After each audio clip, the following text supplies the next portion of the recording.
Hi, this is Katie of KT and the Squid. In this video, I'm going to be talking about blocking, and more specifically, I'm going to be talking about blocking acrylic yarn. If you're not familiar with what blocking is, it's almost like this magical final step that you do for your project. And basically what it does is it kind of relaxes your stitches, it'll even them out, and it'll make your fabric a lot softer. And when you're blocking your project, you need to keep in mind what yarn you've used. So you might not block a wool project the same that you would block an acrylic project. So that's why I'm making this video. I'm going to be talking about blocking acrylic yarn. So up here I have 5 different swatches, and each of them I've blocked a little bit differently, and I'm going to show you each one, and that'll kind of give you an idea of what blocking process might be best for the project you're making. So for all of these swatches, I have used Uptown worsted. This is a kind of premium acrylic yarn. It is anti-pilling, and it's actually one of my favorite acrylic yarns. It's probably one of the more expensive acrylic yarns. I will link to where you can get this from Universal Yarns. However, this process, these different blocking processes, will work for any acrylic yarn. So first, let's talk about what acrylic is. Acrylic is plastic, so blocking acrylic yarn is going to be much different than blocking wool yarn, because wool is going to respond a lot differently to water and heat than acrylic does, or plastic. So when you finish your crocheted project, it might look a little bit something like this, depending on what your gauge was. If it was a little bit looser, it might not be as curled as this one.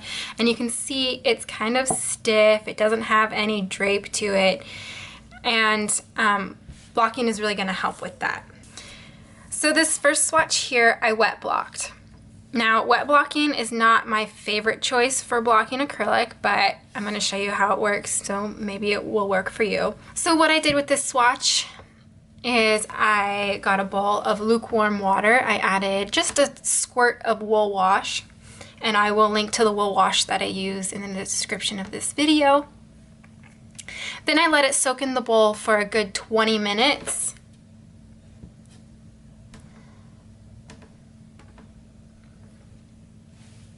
Once the 20 minutes was up, I took the swatch out of the bowl. I squeezed out as much water as I could, and then I put it on a towel, rolled it up, and tried to squeeze out as much water from the swatch as I could. You want to be careful when you're taking the water out that you're not wringing it, but just gently squeezing it and trying to get out as much water as you can. Then I placed it on my blocking mat, and I just gently pinned it out. So depending on your project, you could pin it out a lot more. You could stretch out the swatch or your finished project a lot more to maybe open up the stitches more.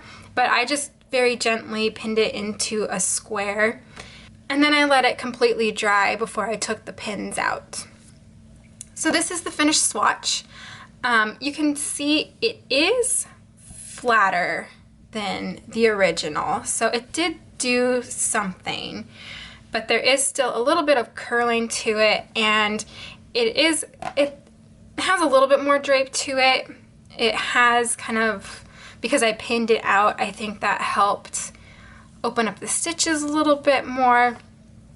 But the reason it's not my favorite is because, like I said, the acrylic is plastic, and plastic doesn't absorb water like wool would. So it's just not as big as a transformation as some of these other options. So that is the finished piece. You might find this really useful if you are making a blanket with blocks, because it'll get the edges nice and straight for you, and then you can sew it together, and then maybe you can do one of these other blocking options, but that's an option, but again, it's not my favorite. So these next two swatches I steamed, and I want to say that these swatches started off the same size. All of these swatches were actually the same size. I did the same amount of stitches and the same amount of rows, but you can see this one here is larger than this one or the original, and I'll explain why.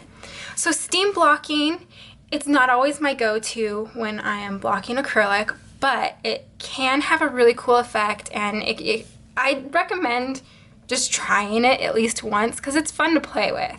What I did here is I'm kind of showing you the two extremes of steam blocking. So steam blocking can be really effective, but you have to remember that it is permanent. Acrylic is plastic, so when you add heat and steam, you're melting the plastic, so anything that you do is going to be permanent. So if you're playing around with steam, I always say do less, and if you want to add more, you can, because you can always add more, but you can't take it away.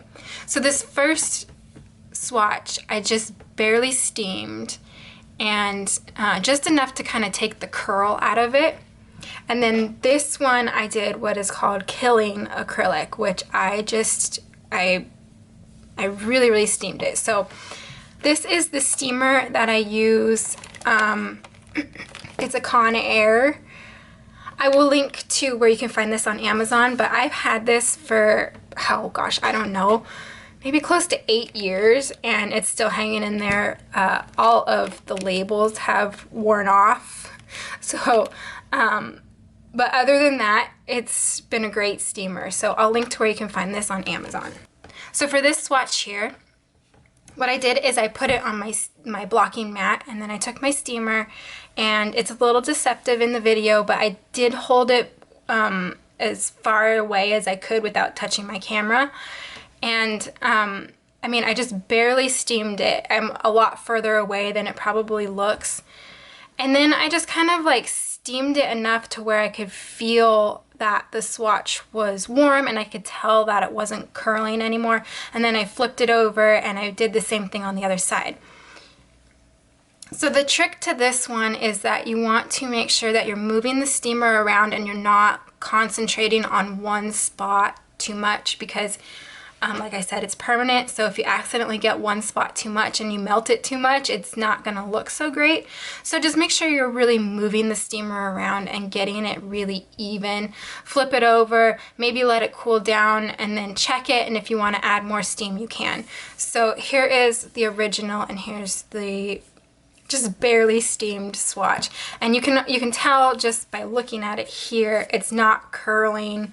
I don't think it really it's still about the same size, but it is maybe tiny bit bigger because the stitches relaxed a little bit, and it has a lot more drape to it. And of course, if your project is bigger than this and has a little bit more weight to it, it's gonna have a lot more drape. So just that little bit of steam makes a huge difference, and it's really fun to play with. So now for this other swatch, like I said, I killed the acrylic, so I just really kind of went to town. So what I did is I took this swatch, I put it on my blocking mat, and I actually put the steamer directly onto my swatch. Now I will say you can do this with an iron, but make sure you don't put it directly onto your swatch. You hold it up a little bit so that you're not putting the heat directly on it, but since it's a steamer, it's fine. So I just really went to town. I flipped it over, I did the other side, and I just made sure that it was evenly steamed all over, and I just tried to do it. I tried to take it as far as I could so I could show you the difference. So here are the finished stitches, and hopefully you can see they are really, really flat. This swatch is just really flat. Like, hopefully you can see the difference between these two. This one still has a bit of texture to it, where this one, it just completely flattened those stitches. And the drape is just, I mean, this thing is so floppy. And because it flattened out those stitches, it made the swatch a lot bigger. So that's something to keep in mind. If you are going to do this, be sure to check your gauge and practice on a gauge swatch before you do your finished project, so you know how much it's going to stretch. But anyways, I think this is really fun to play with. And also this one, it's not, it has a little bit of stretch, but it doesn't have like as much spring back to it, you know? So like this one, I can kind of stretch it out. With this one, it has a lot of, it lost its springiness, which can be beneficial to certain projects. So like maybe if you made a bag or something, or if you were making, I don't know, like a wall hanging or something where you really want to kind of flatten it out. It's just a fun thing to play with. If you're going to try either one of these, try it on a gauge swatch just to practice, because the steam can be tricky because you don't want to take it too far on your finished piece. So just practice. So now these two swatches are kind of my go-to. Honestly, they don't look that great here, but it works great on a finished project that's larger. So this first one I threw into the washing machine, and then I just put it in the dryer, just like I would just washed it like normal. And I will admit I kind of messed up, so I will give you a bit of warning. So if you do this and you put it in the dryer, be sure to take it out of the dryer while it's still warm, because what I did, I messed up and I forgot. And it sat in the dryer and it cooled down, and that's why it has these wrinkles in it, and that's kind of hard to get out unless I took a little bit of steam to it, and I could probably get those wrinkles out. But if your project is larger, it's gonna have some more weight to it, and those wrinkles aren't gonna be as noticeable. So I think it works better on a larger project. But you can see, so here's my original and here's the block piece. It has a lot more drape, and just feeling it, the touch of it, it's a lot softer, and it has just a nicer touch to it. It's not as stiff. So I have a scarf here that I did the same thing, and I'll show you. It looks a lot better when the project is larger. So here's my scarf, and you can see it just has a lot of nice drape to it, and this is the same yarn that this is. So when the project is larger, it works a lot better. So this last one is what I've been doing recently, which I call my kind of like shortcut cheat. And again, I think it works better with a larger piece. So I put it in the dryer with an ice cube, and then I just let the dryer run on normal. Nothing else in it, just the project. But because it was just this swatch, I don't think it worked quite as well. I did it recently with a blanket, and it worked perfectly. I was pretty happy with the results, and it only took like 5 minutes. I didn't even wait for the ice cube to melt. I just ran it for like 5 minutes, and it was great. So you can see it's still curling, but if you have a larger piece, that's not going to be as noticeable. It's not quite as much as the original, but there is a little bit of curling on the edges.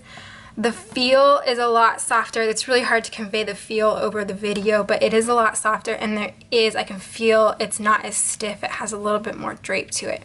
But again, this is going to be, it's going to work better on a larger project, so just keep that in mind. So I hope this video was helpful and gave you some ideas of how to block your acrylic. If anything, I suggest working up a gauge swatch before you do it on your finished project, and try these out and see what works best for the specific yarn that you're using. If you have any questions, please feel free to put them in the comments below. Maybe there's something I missed, or something I can clarify. If you found this video helpful and you'd like to see more informational videos like this, be sure to like this video and subscribe to my channel. I will see you guys in the next video. Bye.